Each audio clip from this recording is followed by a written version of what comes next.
Hello, hello, hello, and happy Wednesday. Happy Women's Wednesday. And for some of you, is happy hump day. Yes, we have made it to Wednesday, and it's almost the end of the month. And as you know, the National Women's Empowerment Ministry, we're here tonight because we have been celebrating Women's History Month all month long. And we're so excited to be in the space of elevating women during this time. Of course, the world is watching the significant judge confirmation, Supreme Court judge confirmation, and we have been very excited about that. And we keep evolving as women as we go along. And one of the things that we really want to talk about tonight is finances. And we have been very blessed to have two financial experts be a part of our Women in Blazers platform. And I'm so excited to bring them alongside this conversation tonight. And we have with us Miss Renee Whaley and Miss Kim Hudson. And I'm going to allow them to tell you a little bit about themselves and the work that they do and how they're here to help us tonight. Renee, would you go ahead and share with everyone tonight? Sure. First of all, thank you for having me on tonight. And I am a financial coach, and I got started in this field a few years ago. I became very, very passionate about helping other families and individuals live a life of debt freedom. And also, another thing that I was very passionate about is making sure that these students could go to school without incurring a lot of student loan debt. So my business is twofold in where I assist individuals and families to come up with customized plans to get out of debt, and I also help scholars find scholarship money so that they can attend college debt free. Because I am debt free and I attended college debt free, so I try to ensure that others have that same experience. Thank you so much for sharing. Welcome to the platform tonight. Now, Kim, go ahead and share about you, please. Certainly. I too am very honored to be here with you all tonight. And like Renee, I am very passionate about helping my clients and prospective clients live better financial lives.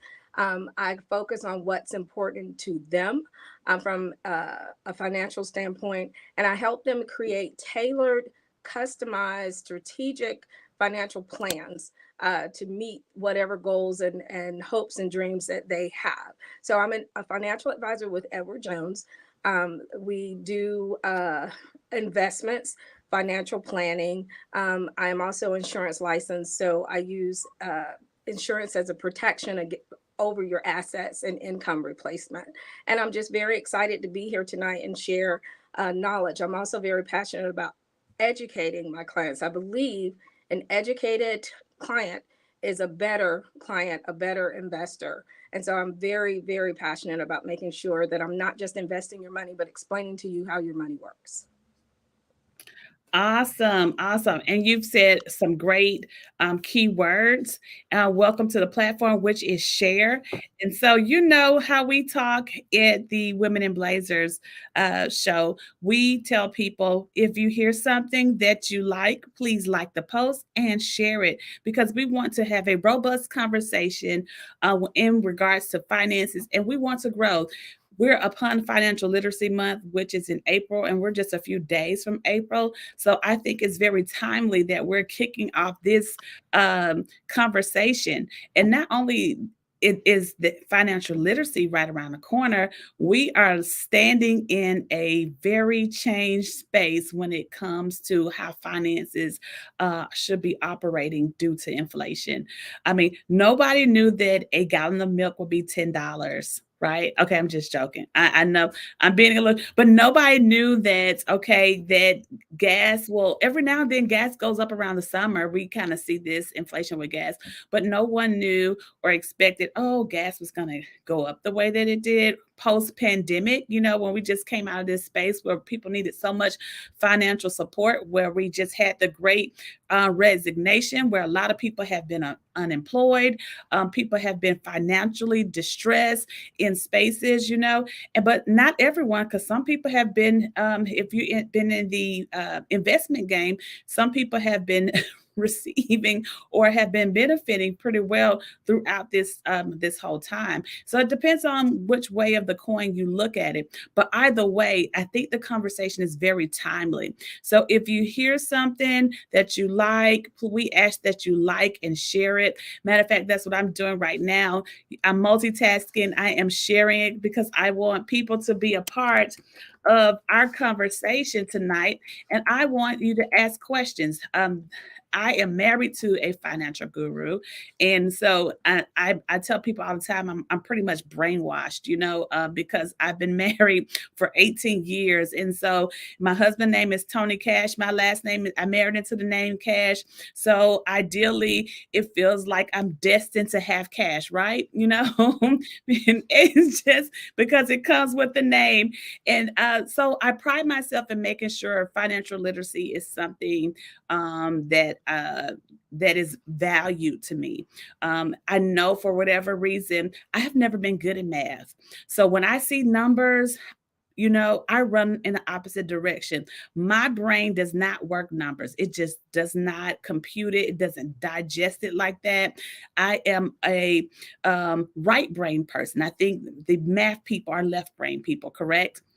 So I am a right brain person. And so what I have found in the women's community, we tend to run away from financial talks, you know, for money talks or knowing how to invest. Now we can add, you know, I got a few friends that can add, and we can subtract, we can multiply, and we can even divide. You know, some of us can, okay? When you start getting into fractions and variables and percentages, we just get all the way lost somewhere in that. And I think sometimes that whole concept of understanding finances make us not want to, you know, do our due diligence and wanting to learn more about it. And so I want to say tonight is a night that we can stand in our truth, that we can be transparent about things that we don't know, about things that we don't understand, and let's just kind of just talk about it, because that's the only way that we're going to get better.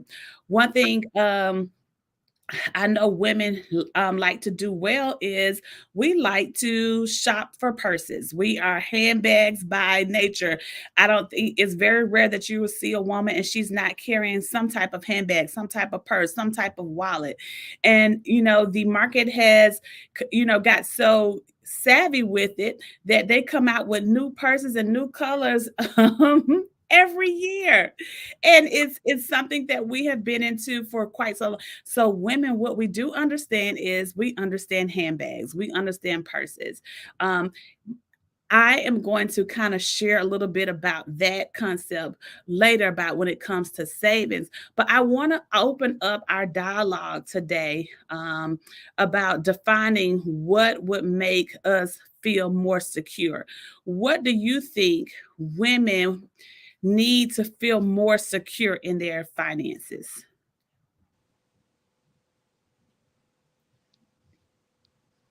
Either one of you can kind of jump in. Oh, okay. I I'm didn't know if you sorry. were talking to the audience or not. Yes. Okay. Um, so I think it depends on the woman, right? The Yes. type of personality, the type of upbringing. If you grew up in a household where the father kind of took care of everything and the mom was at home, you're probably more inclined to feeling secure if you have your spouse that's out working and pretty much bringing in all of the funds and securing everything while you're at home taking care of the house. If you're a little non-traditional like myself, I feel more secure, not just knowing that my husband has income, but that I have income too, and that we have a plan. For me, that's what makes me feel secure is a plan. What's my plan A? What's my plan B? What happens if if COVID happens, right? Like when COVID happened, I wasn't um, shocked financially, right? Because I've always planned for things like that. So having a plan for me is really what makes me feel secure as a woman. That sounds really good. You're correct. Security, of course, and you said you want to be a contributor, and that may not be everyone's case, but that is what makes you feel more secure that you're, contributing. What about you, Kim? So, Renee made a lot of great points, and I will just add that I think knowledge also helps us to feel secure. As a financial advisor, I counsel a lot of couples, and I've heard from the woman, the wife, that they have dealt with advisors in the past that have sort of ignored them. They tailor a lot of their conversations to the husband when they meet together, and I make it my business. If both of them are in my office, I'm addressing both of them. I want her to understand just as much as I want him to understand. And if she's alone, I definitely want her to understand. So I think knowledge, understanding just some basic philosophies about money, some basic philosophies about investing. Edward Jones's tagline is actually making sense of investing, and that is what I try to do as a financial advisor, is empower my clients with knowledge and information. Because I think when you understand the whys and the hows and the whats of money and how to make it work for you, that gives you a sense of security, because then the money's not just this abstract thing that's controlling you. You are actually controlling the money.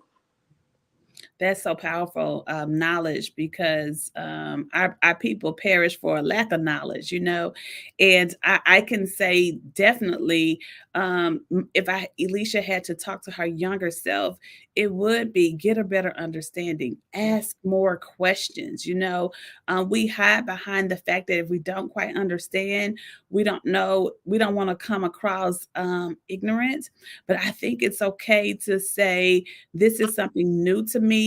I want to understand more. Walk me through this as if you were talking to a child. I want to get this. Is it a way that you can dial back your language a little bit to help me, understand more about investing, more about the percentages, more about um, the way I should kind of handle my finances. And that's what we want to do tonight. We want to make it very simple, very plain, not overwhelming, and not where people feel like they can't start where they are. I love the fact that we're women of color and we're coming together to talk about finances, because for some reason in our community, we value uh, wearing or looking, or the parts of our finances versus actually having those, finances, in our bank accounts or in our investment accounts. And so for a while, my husband and I, we would go back and forth. We would debate, he would say, if any of you ever met Tony Cash, oh my gosh, no filter, no chaser at all, and he's just like, we don't want to save, nobody, they don't want to do right. And I challenged him to do a better understanding of the why, and so I think when we deal with people that have been suppressed in different areas, have so many different systems that are set up, this is how they cope, and this is how, what am I trying to say? This is their way of expression, of being able to cope with how things aren't doing well, are not going well at work. This empowers them inwardly, and so I think once you're able to understand and meet people of color where they are, then we can start speaking their language to say, let's get you to your goals. And so that's the piece that I kind of want to talk to tonight about, especially when it comes to credit, credit and debt. It's so ironic in the space that we're in, because the total amount of unpaid credit card bills grew 52 billion in the last quarter of 2021. And so fast forward, we're in the first quarter of 2022, and right now could be an especially bad time to carry credit card debt. Starting as soon as this month, the Federal Reserve is expected to start raising the key interest rate it controls, which is called the federal funds rate. And as a part of its strategy to combat the recent rise in inflation, once the Fed starts to do this, they're most likely will notify credit card users and react by raising the interest rate they charge on unpaid balances. And that rate is already plenty high. The average rate is more than 16%. So talk to me a little bit about credit card debt. I realize some households may use credit cards more because of the spike of inflation rate.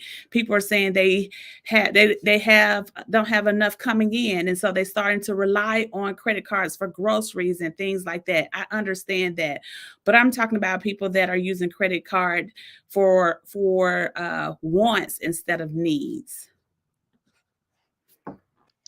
So, yeah, I'll chime in there. So, I think, so what I like to tell my clients, when I have speaking engagements, tell my audience is that, you can't beat the banks at their own game, right? They've Yes. studied us. They know how we're going to react. They know how we're going to spend our money. So they already have all of the systems in place to encourage you to use that credit card. So for those that are just, I guess I guess the word I use is frivolously spending or using the credit card. I would say to them, just take a pause, look back, see what your spending habits are like. What are you spending the money on? Um, is it something that you had to have right then and there, or is it something that you could have saved for along the way? I'm a huge proponent in budgeting. I don't care if it's you're trying to buy a new car or you're trying to buy a new outfit. Um, put money aside each pay period to pay for it. Don't use your credit card for things like that. And I'm also a huge proponent of making sure that you have an emergency fund.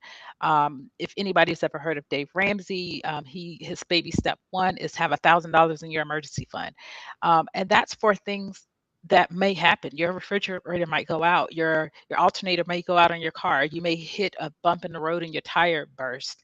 Right? Then um, you're not you're not forced to even think about a credit card. You're just pulling out of your own funds, and then you can replenish whatever of that $1,000 that you spent already. So I just say, you can't beat the banks at their game. People like to think that, oh, well, I get X amount of points if I use this card over that. I was in this game too. I was in this game too. So I'm not saying something that I've read about or that I just see other people do. I was a part of it. I was that person playing that game, and I considered myself very much disciplined. I would put a certain amount on my credit card because I wanted to get the perks. And every single month, like clockwork, I would pay the entire balance off. So I was very what you would call disciplined with it. But over time, I learned like, what am I doing? And why am I doing that? Why am I letting the bank charge me to make a purchase? Why am I not just using my own money? Or if I want it that bad or that quickly, why can't I just save my own money for it? So I kind of got out of the credit card game with that. But I would just say that to those that are using it, and even I know you stated some people are just really on hard times and they need grocery or whatever. I would say be careful with that as well. Don't get into the habit of spending using a credit card for your groceries or whatever. Again, if you're still employed, budget the funds for grocery. I budget every month. I have a line item for grocery. I have a line item for fuel in my car. So that helps us, me and my husband, that helps us stay ahead of the game. We Like I said, because that budgeting is just key for me. Like I feel like I'll budget for the rest of my life, even in retirement. I'll still be budgeting because that's just how important I think it is. Thank you. You brought up some great points. What about you, Kim? And excellent points. And I will add that as an advisor, I require my clients before they start working with me and investing to have an emergency fund, to have their debt in control. Because what I don't want as a financial advisor is for them to start investing with me, putting the leveraging the money in the market, and then wanting to come back and take the money out of the market to go on vacation or to fix that refrigerator that Renee talked about, or put a set of tires on the car. I explain to clients when they come, I manage those expectations from the beginning. And this is not a savings account. This is not a checking account. You should have those things. You should have, my rule of thumb is, my rule of recommendation, I should say, is to have at least 6 months of liquid expenses in some sort of high yielding savings account, money market, before you start investing. Because once you start investing, this is not savings, this is not checking, this is investing, meaning long term. You need to have today money, because what you and I are doing is tomorrow money. So it is very, very important. And as far as credit cards specifically, we all just need really one, maybe one major credit card. I steer people away from department store credit cards because they tend to have predatory interest rates. If you've got a Visa, you've got a MasterCard with a decent amount of credit on it, then why do you need a Best Buy card? Why do you need one for Macy's? Macy's and Best Buy take Visa and MasterCard and American Express. So you don't need all these individual credit cards. You need one major credit card, use it responsibly, pay it off every month if you can, as Renee alluded to, and be smart and strategic with credit. I often talk to young people about credit because they get all of these offers. They just get them in the mail. They don't have the income to support it, but these credit card companies, as Renee said, they know the game, they know the temptation, and they just send you these pre-approved offers. And I tell them to repeat after me: credit cards are evil. Credit cards, credit cards are evil. Repeat it after me. And so if you're going to delve into evilness, one, that's it. And use and you manage it. Don't let it manage Manage you. you. That's good. Yes. So credit, investing, money in general is a tool. It is a tool. Tools are made to use strategically and for a purpose. If you don't, then they use you, they control you, and that is not what you want. Mhm. You said some powerful things. You manage it, but and not let it manage you. But you're gonna have some ladies coming for you, Kim, because you said Macy's. Do not have a Macy's. No, Macy's is hard. The last time I looked, literally the interest rate was like 19%. You Wow. you Yes. don't need a Macy's card. If you have Visa and MasterCard, use Yes. your Visa and MasterCard, or use cash, as Renee said, that you've saved for. Do not let them. And I love this trick. If you sign up for our card, we'll give you 10% off today. They're going Yes. to give you 10% off of that $50 purchase that you're making today. But then they're going to charge you 16, 17, 18% on that $2,000 balance that you're trying to carry. You do the math. That does not make sense. That 10% off that 50 that you're spending right now, that's minute compared to what you're going to give them later in those interest charges when you start carrying that balance. You have to be smart. You have to outthink them, Yes. because they have all these tricks to make you think that what you're doing is inconspicuous, that it's harmless. It is not. Credit cards are evil. I believe they are too. I didn't know how to use credit, when I first got married. And I tell people this all the time. Oh my God, I got in so much, debt. Like you were saying, Renee, don't use your credit card. Be careful about even using it for groceries and gas and things like that, because it can just start kind of climbing up. And then even especially if you don't have the discipline to pay it off, for some reason, I love swiping, but when it came time to pay it back, I struggled with that. I would pay the minimum, and you're not going to pay anything off paying the minimum. And No.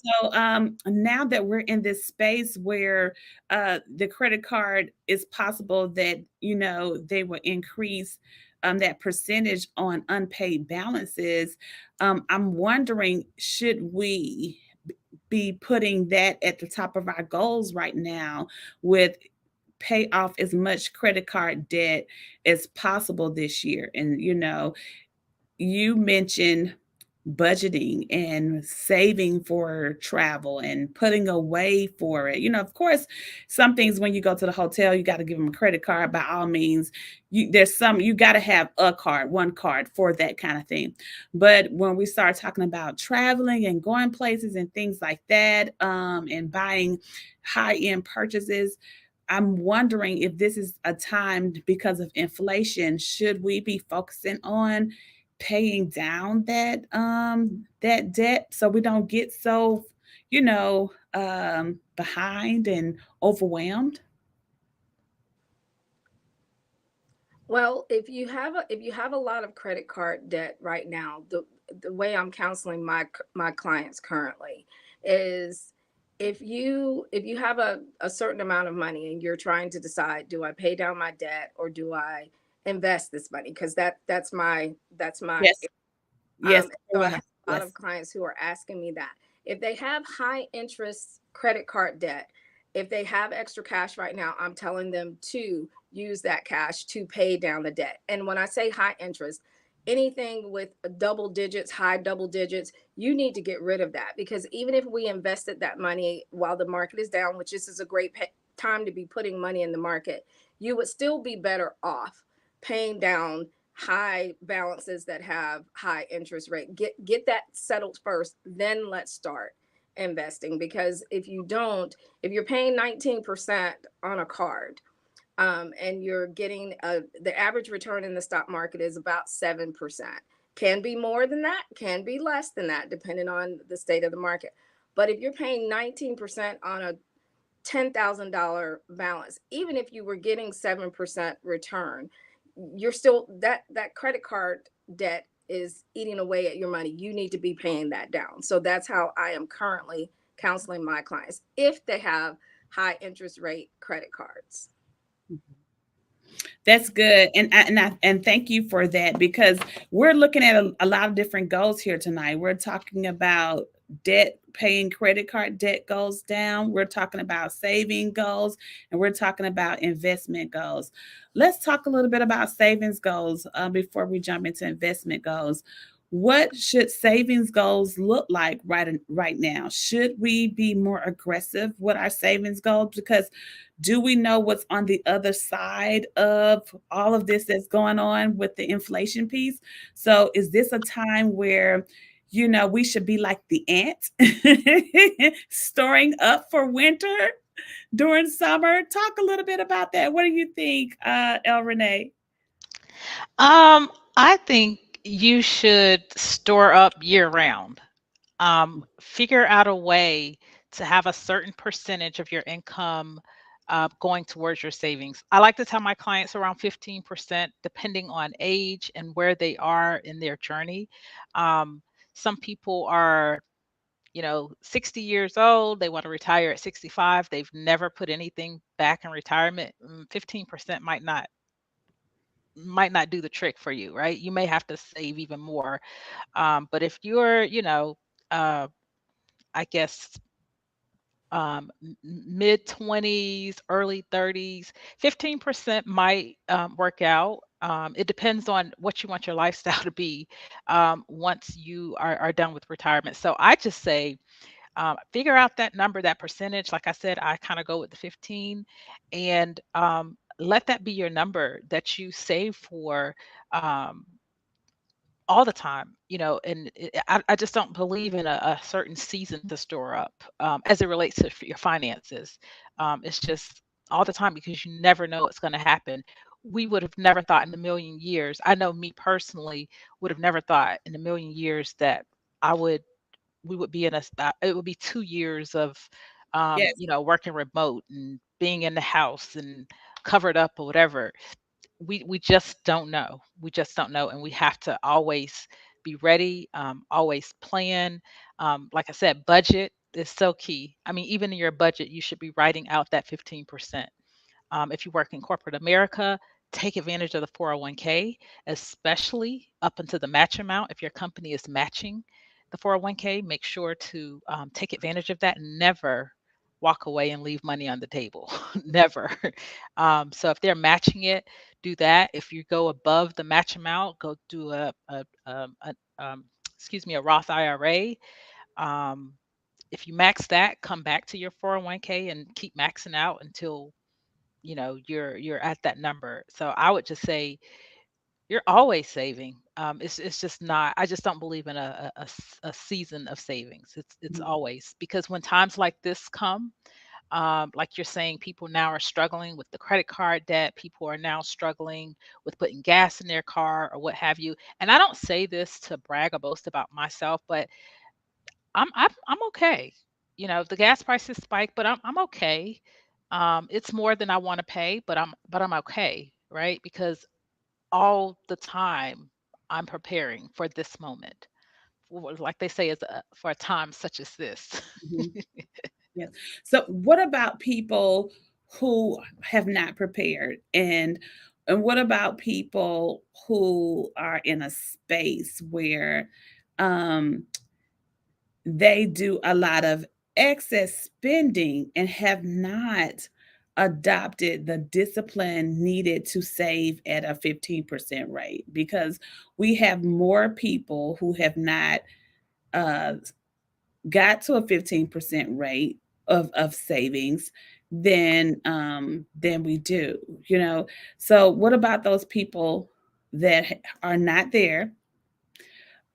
Should they say right now, let's stop being careless, let's take this serious, that where we are economically, and let this be a time that you do some financial realignment? Because I think we're everyone's always becoming. It's no different when we tell people sometimes your lifestyle does not you have not aligned your lifestyle to allow you to save that way. So that means you have to do some inventory of things in your life, like maybe, okay, I need to unsubscribe from Netflix. Okay, maybe I need to, you know, cut up this credit card, pay this off. Maybe I don't need to go to the gym. I need to walk. Maybe so they you have to make some lifestyle adjustments to be able to tap into that 10% or that 15% savings goal in order to position themselves to go back and do more. Um, because no one we never plan for inflation. No one ever. And like you said, when you have a lifestyle of savings, you can always be prepared for it. But what about those people that are not prepared? Kim, do you have anything that kind of chime in on that? I would recommend that they contact someone like Renee. Yes. Ser- Okay. um, no, seriously, I would. So I told you that when I start working with clients, you're not an ideal client for me if you don't have an emergency fund, if you haven't been saving. And I understand that not everybody can, but what I don't want to do is exacerbate that problem by having them invest with me and then they can't continue to do that, and they're actually derailing their what they came to me and said, my hopes and dreams are that I'm going to have a comfortable retirement. But then you come back to me in 2 years and you take all the money out of your Roth IRA before you're 59 and a half. You've got penalties, you've got taxes. You're not. So I would, Renee, I would love to connect with you later because I think you are serving an excellent purpose because you're helping people to get ready for that next step. And investing is important, but being financially prepared to do that is important. And so if you're not disciplined, if you don't know how to budget, if you don't know how much money it takes to to have an emergency fund, you need to be educated on that. So I would suggest that they contact someone like Renee and make sure that she educates them and empowers them with knowledge and information on how to be more fiscally sound And then when you're ready to take that next step, then that's when I would, could be a part of that conversation. But I think what Renee's doing is phenomenal because people don't know. They don't know how to budget. Budgeting, the minute you say that word, people go, that means I'm depriving myself. That Yes. I'm not living. That's not what that means. That means that you are living within your means. And I tell people all the time, if you're willing to live like most people won't today, you will be willing to live like most people cannot tomorrow. But you have to make certain sacrifices in order to do that. So, yes, Renee, you get all my votes. That is awesome what you are doing. Much needed. Thank you so Much needed. much. Thank you. Yes. Yeah. Yeah, because that long, what is that? The deferred gratification piece. It's a discipline. It is. It's a discipline, and it's a discipline that prepares you for the ripple effect. Just as you said, level one is being able to manage your finances and Mhm. get them to a space where you can go to level two, which is in the investment piece. Because if you're not at that space where you have saved and you've paid some things off, then you will be right back trying to tap into your investments, and they won't mature because you're having to take money from that. And so that leads me to my next question. In preparing for retirement, paying off mortgages. Renee, talk to us a little bit about that. Yeah, this is a favorite of mine because I did pay off my mortgage. Yeah. Woo! Yes. Um, so for me, the way that I was able to successfully do that was, again, you'll hear me tout Dave Ramsey here and there because I am a proponent of some of his baby steps. I mean, maybe, you may have to tweak them for certain individuals in certain circumstances, but overall, at a high level, I think that those are excellent steps to follow. And in one of his steps, it talks about paying off all your debt. Actually, that's the second step after you put this $1,000 aside for your emergency fund, but paying off of your debt using the debt snowball. So you are essentially getting all your bills, putting them on the board, or however you're going to do it, and you're determining what the balance from lowest to highest. And well, this is how I did it. So I like to say that because I know some people have the argument, go for the highest interest first and get that out of the way. I just believe psychologically, as you're paying down smaller debts, you're seeing small wins. So you Yes, kind of, it's, progression. Uh-huh. yes, so it's easier to see that progress. So I was paying off, the debts smallest to highest. And once I paid off debt number one, whatever that amount was, let's say it was $400 a month for a car payment, and I was paying $500 a month maybe for a student loan payment. So I'm done now. I've paid my $400 faithfully monthly for my car payment, and now I'm all done. My car is paid off. I take that $400 and I transfer it now to this 500. So instead of Oh, paying wait, 500, pause right there. okay. So the $400 now that you have freed up, you're not going out and buying your new Chanel bag. Right. Okay. Right. Right. Right. You transferred those funds to pay off more Debt debt. number 2. Okay, go Yes. ahead. Okay. Wait a Yes. minute. And you didn't go out and upgrade on your bins, right? No, Because right. okay, Right. No. this Yes, because in my mind, and I knew I was still in debt. It didn't matter, right? Even though I paid off debt number one, I'm still in debt, right? So I'm now trying to pay off the student loan debt. So let's say, like, again, I'm paying $500 a month for that. Now I get to pay $900 a month for my student loan because I'm done with the car. And then debt number, whatever debt number three, maybe that is that credit card. I was paying $100 a month. Guess what? I get to pay $1,000 a month on that credit card where I was only paying $100 a month. And that's what um, really kicked things into gear for me and my husband, was paying using that debt snowball method. Because now, by the time we get to paying off our mortgage, which this step is a few steps in between that, paying off your mortgage early, but we were just so gun ho. and so ready, and we were just in the zone. We were like, we're going to do the mortgage too. So all of this money I had snowballed along the way, paying for other debts, I now added that to my mortgage. So you're talking, maybe if I'm paying $1,000 for mortgage, now I'm paying 3,000 because I had snowballed so much. And doing this consecutively, consistently, before you know it, you see those numbers get down to 5 digits, down to 4 digits. And then before you know it, it's like the mortgage is paid off. And another thing we did as well, and we were 8 years in before we knew, when they say when you know better, you do better. So we were 8 years in on our 30 year. And we flipped it to a 15 when we were Right. 18. We went to that 15. And at the time, the mortgage rates, when we did that, when we flipped to the 15, the mortgage rates were so low that our mortgage payment went up maybe about $40 per month at a 15. Right. So now we're doubling up on this mortgage because we have all this money from our debt snowball that has come over now to the mortgage.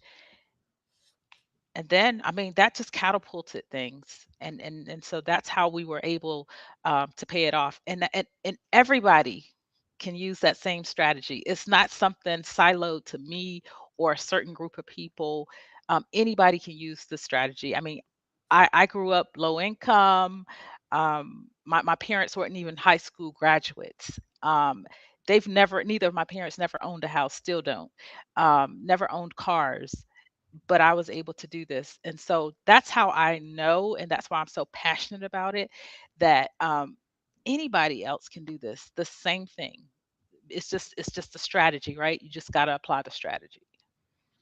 And you have to apply this strategy, and you have to be focused and disciplined too. You got you can't. Oh, Yeah. absolutely. Right. Yes. You can't. You gotta be straight focused, because if not, you'll drive and you see something. Oh, they came out. There's the new car. Let's go to the car lot. You Yeah. really do. You have to be married to the goal. You Hmm. gotta be married to the plan. You gotta be all in, Yep. because this world is things are so tempting. People get pulled in real quickly. I haven't been. I've never. I'm a Marriott Rewards member, but I don't call Marriott. But they will call me and say, "Oh, we got a new trip. You want to take it?" But you got to be so focused, because you start one trip, then there's a next trip, and it just kind of starts adding up on itself. And then you looked up and you spend all your saving goals money, and so then you won't be ready to go see Kim. Yeah, you won't be ready to go see. One of our viewers tonight says discipline is truly important when it comes to finances. Great advice, ladies, and awesome examples for application of the principles being shared. Someone else says you just need to be determined. Well done. Yes, you do. You definitely need to be well determined when you start trying to make these large goals. Let's look at investment goals. A recent report from Fidelity reported that among its clients with an individual retirement account, or IRA, the average annual contribution has been around 4,100 to 4,300 for the past few years. Now, with inflation, experts are saying we need to save and invest more. How do we find the money to boost our IRA contributions and investments? Well, one way Renee mentioned this is your 401k plan. So many, for not all, but many 401k plans will match your retirement contributions. They will match up to a certain percentage, and some of them uh, have excellent matching programs. So if you are participating in your 401k and they tell you that they will match 100% up to 6% of your contributions, and you are only having 4% taken out of your pay and going into your retirement, you're leaving 2% free money on the table. That's an and I talk to people all the time who do this because they don't think about it that way until I say it. You're leaving, you think you're doing yourself a service because you think you can only afford 4%, but you are leaving 2% That's compounding, compounding, compounding. You're leaving that behind. So you're really doing yourself a disservice by not at least contributing 6% so that you can get the whole match. So that's method number one. If you're not contributing to up to the match, then you're going the wrong way. So you that's an easy fix. Another fix is if you're so you get to the maximum you can put into your 401k if you're under 50 is $19,500. And that's a lot of money. And if you're over 50, you can put up to 27,000 of your money into your 401k. And then they will match up to a certain percent. If you are able to, that's a way to save more money as well. But you have to be able to go without in some areas in order to do that. Again, if you're willing to live like some people won't, you'll live like most people can't. It's really up here. You have to make up your mind that you want to be disciplined and you want to be strategic. And you definitely want to participate in your 401k. When I hear people come to me and they're like, I'm ready to invest, I want to do a Roth IRA. Well, are you contributing to your 401k? No, I'm not.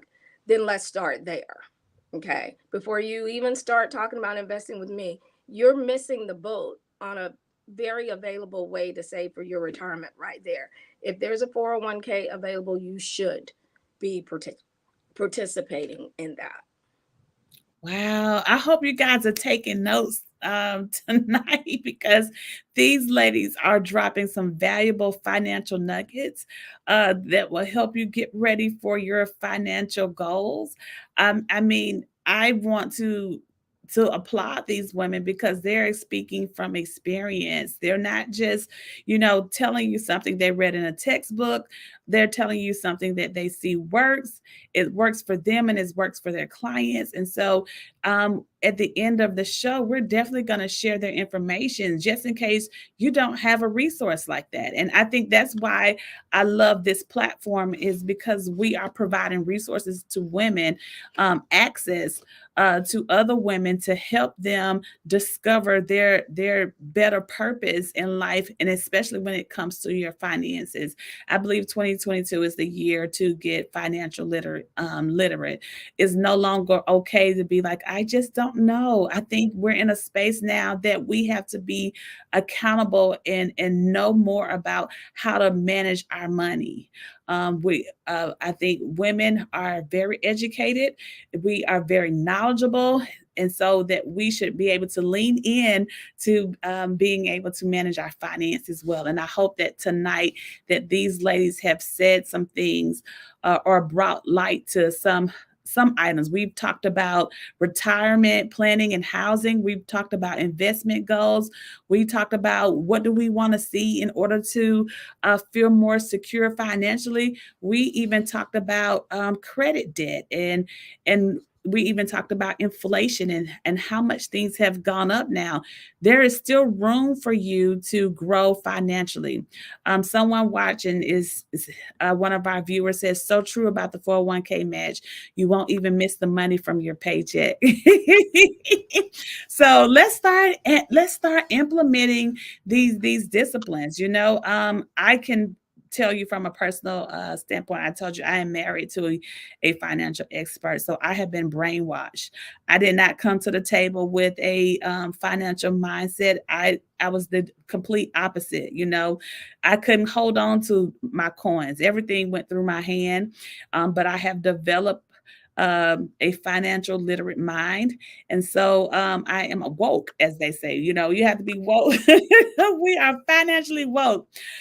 Before we leave tonight, do you ladies have anything you want to share with our viewers? Lastly, with them, maybe one last sentiment, one last word of encouragement for their finances?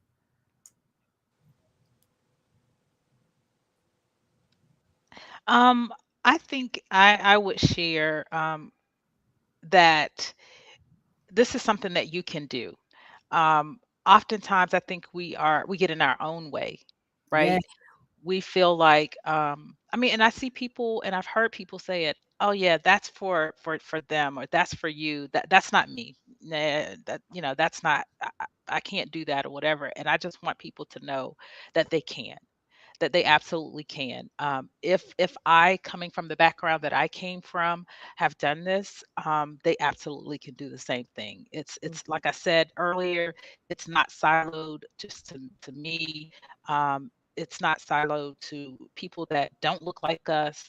It's people that look like us, and I'm living proof, right? Of we're able to do the same thing. So I would just tell people to just have a paradigm shift, change your mindset. It is 80% behavior, 20% income.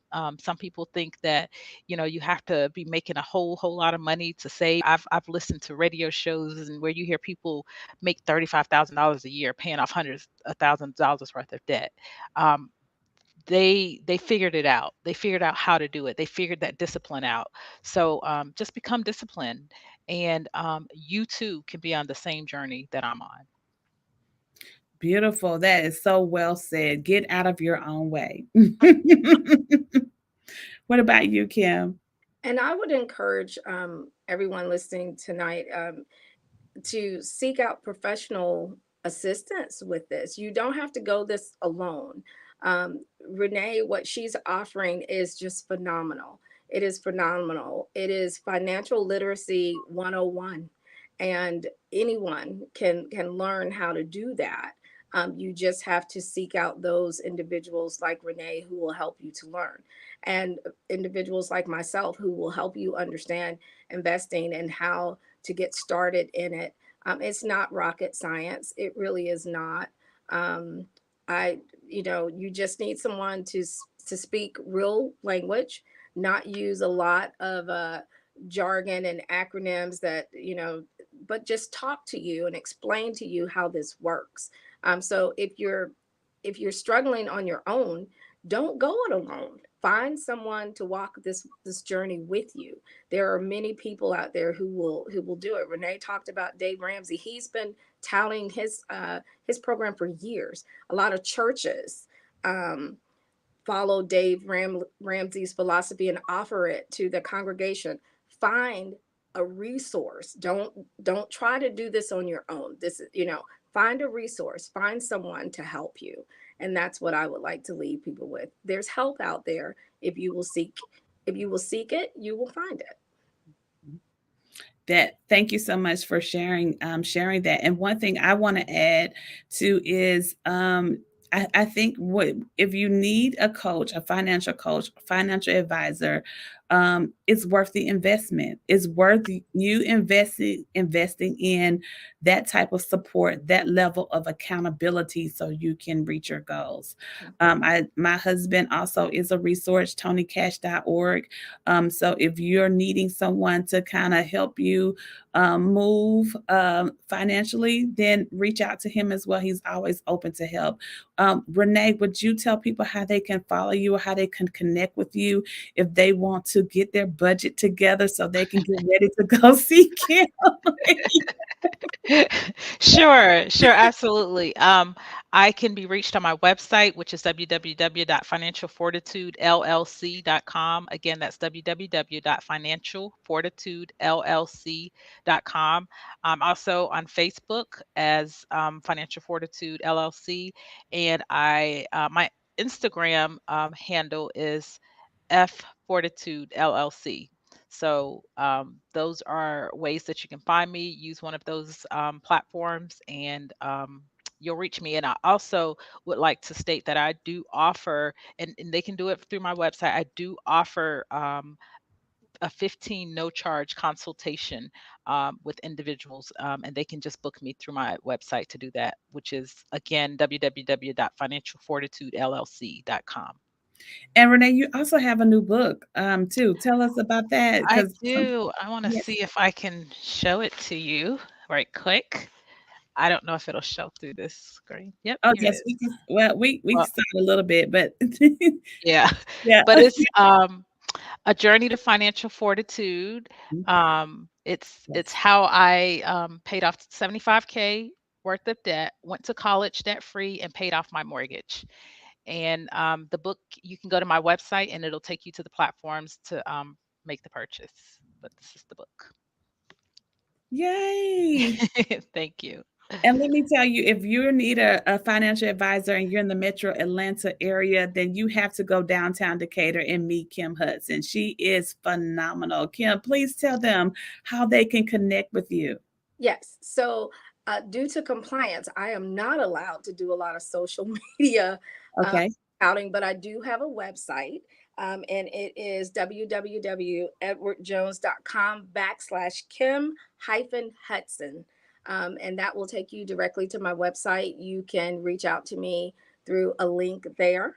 And I do have a Facebook page, but again, because of compliance, it's just Yes. kind difficult to they they they handcuff me on everything that I can do social Yes. media related.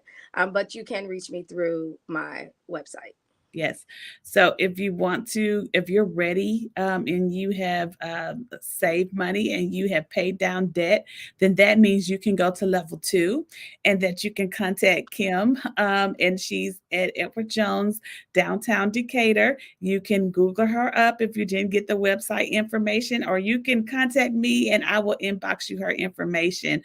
But I want you to be connected to these ladies because they are ready and armed to help you be prepared for your next financial journey. Thank you so much for joining Women in Blazers tonight. As you know, this is a part of our series as we prepare for our upcoming event, the Red Dress Brunch, which is happening, I'm sorry, the Red Dress Brunch and Retreat, which is happening June 2nd through June 4th. It is a 2-day virtual event and a 1-day in person event at the hotel at Avalon. And so we're looking forward to networking in red because that's what this event is about. It's about professional development and it's about networking. And so we're looking to help women feel confident about navigating into executive level and C-suite leadership roles. So registration is open today. You can visit www.reddressbrunch.com and go ahead and get in the room and snag your seat. We are awarding some phenomenal women this year. And so you want to make sure that you're there. So if you're looking for a retreat and you're looking for professional and personal development, you want to make sure that you're registering for this particular event. Thank you so much again for joining us tonight. Tonight concludes our Women in Blazers series for Women History Month. And we appreciate you for being a part of our audience over this whole month of March. Until next time, have a wonderful night. Good night. Good night. Good night.